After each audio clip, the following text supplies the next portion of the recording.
Hello guys, my name is Ziggy and today I'm joined by Darren Barker, the one and only, and probably what is one of my favourite interviews I've ever done. We're out here, Tottenham Hotspur Stadium, for the Benn Eubank presser. Darren, how are we? I'm very well, thank you. I've said this numerous times.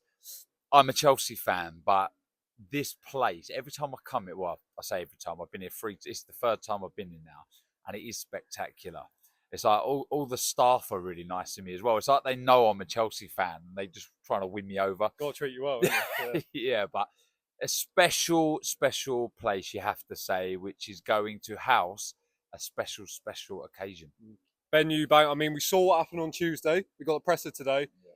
What are you expecting? Do we think it's going to kick off again? I mean, the board have been involved, everything happened, the eggs went off. What are you expecting for the presser in about an hour's time? I can imagine it being somewhat tamer than it was on Tuesday.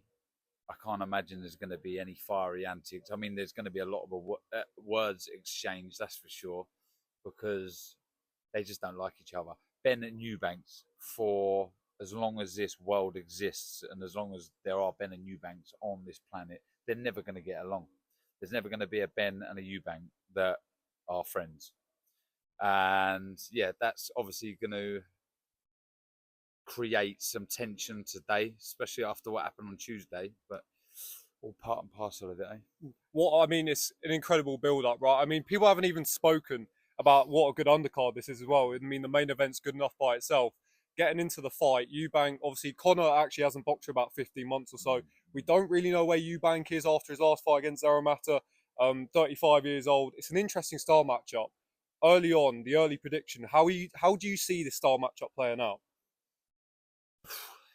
I mean, it's very intriguing, and there's variables, I think, for both. I would say it's going to be a frantic pace set early from Conor Benn. I imagine he's going to be fired up, as you can imagine, and literally in the starting blocks for that first bell, and he's going to dash over to Eubank as quick as possible. And then it's down to, I would say, Chris Eubank Jr., how he adopts his game plan. Does he look to mix fire with fire, or does he look to be sensible and smart and use his size advantages to good effect? I think getting behind the jab, trying to move. The issue is, and I say get behind the jab, we've yet to see Eubank Jr. use a jab. I mean, he did under his short spell with Roy Jones Jr. He got him using the jab a little bit more. But I just think the occasion of this stadium and the energy of the crowds, it's going to make him just have a shootout with Conor Benn. And I think early that could be dangerous. You'd have to say the later this fight goes, you'd probably lean towards Chris Eubank Jr. But like I say, I'm scratching my head a lot. It's a long time out of the ring for Conor. It's so intriguing. It really is. I'm buzzing for it. I always think about the atmosphere and the energy and the tension and the anticipation as the fighters both go to, they talk to the referee before that first bell, and then they go back to the corners. That moment, that few seconds before that first bell, it's going to be electric. Eubank against Darren, he wasn't as impressive as I think most people thought he was going to be against an opponent that maybe isn't the top tier of what he could have boxed. Same with Conor. After he's been back, I think he fought a Roscoe, and then he fought the American guy. Didn't look as great as he did before the long period off.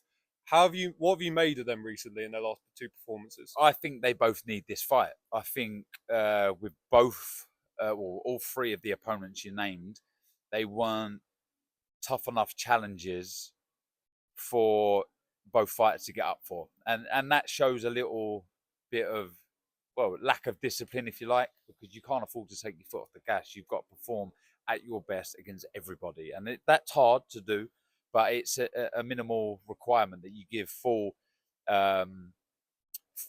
intent, 100% intent in each fight.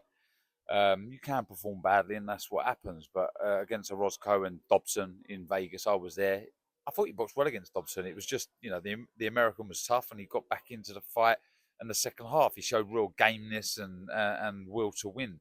But Conor comfortably won the fight, and Eubank, like you say, yeah, I just think they need tough challenges like that. Whether it be some sort of significant title on the line, or an eliminator for a significant title, or this where it's pride, it's family name, it's bragging rights. This will bring out the best in both. And if that is the case, we're in for a real treat. Got to talk about Tuesday. I mean, you don't see much of that in proper No. boxing. That's more of a misfits type thing. I mean, the egg. First off, what do you make of the whole situation with the egg? And second off, what would your personal reaction have been if that would have happened in a face-off you had, for example? I think everybody's going to react the same way as Conor did. You're not going to get smashed on the head with an egg and go, oh, you know, fair play.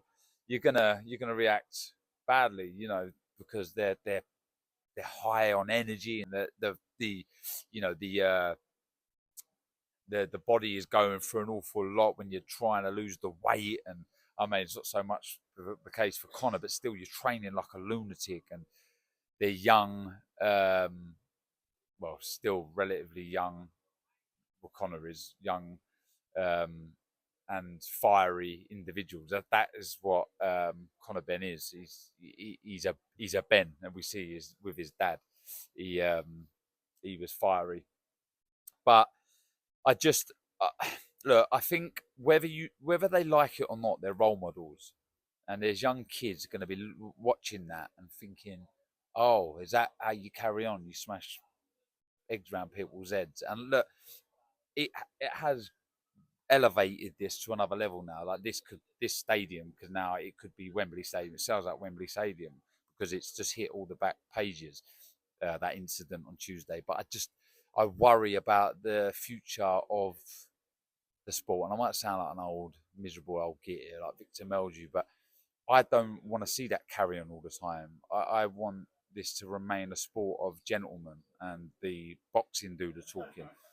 Promoters would hate me saying this, but that's what it is. I love the sport, the nuts and bolts of this. I don't like all the screaming and shouting, unless it's legit. Like, these two are never going to like each other, like I say, but you ain't got to be smashing eggs over people's heads.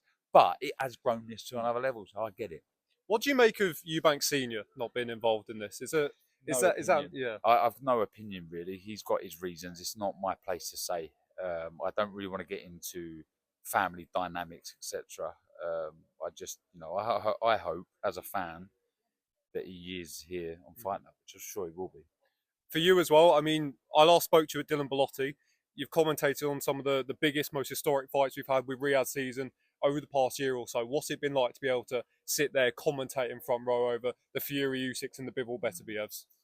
All right, it's pinch yourself moments every single time. I've told this story, and I've told it to a few people. I remember going to Nigel Benn's fights in 1995. I think there was 3 of them, and one of them was against Gerald McLennan. That sad night that McLennan got injured.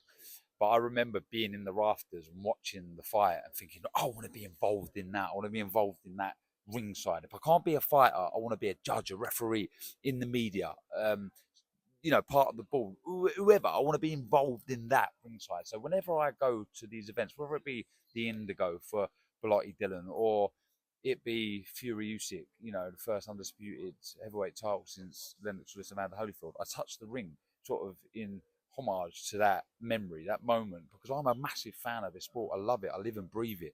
And so be involved is special for me. It means an awful lot, and I'm extremely proud and honoured, and I never take any moment for granted. I'm striving to be better and good at my job, so I can enhance the spectacle even more for the viewer. But it takes time, it takes experience. But I'm enjoying the journey. You're certainly doing that. I mean, I love listening to you. Not only are you good to listen to, but I like from a boxing side, I love listening to the way you break down fights, talk about fights. Final one from me. What is your early prediction for Eubank, Ben? If you can give one, who are you leaning to at the moment? I've got to do more prep, and this is not me sitting on the fence. I can just see an argument for both. I really can. I struggle to pick who I think would win on points, but I think it's Benn early. If I can't pick a winner on points, I think it's Benn early or Eubank late. Darren Barker, thank you very much for your time. Tottenham Hotspur, thank you very much.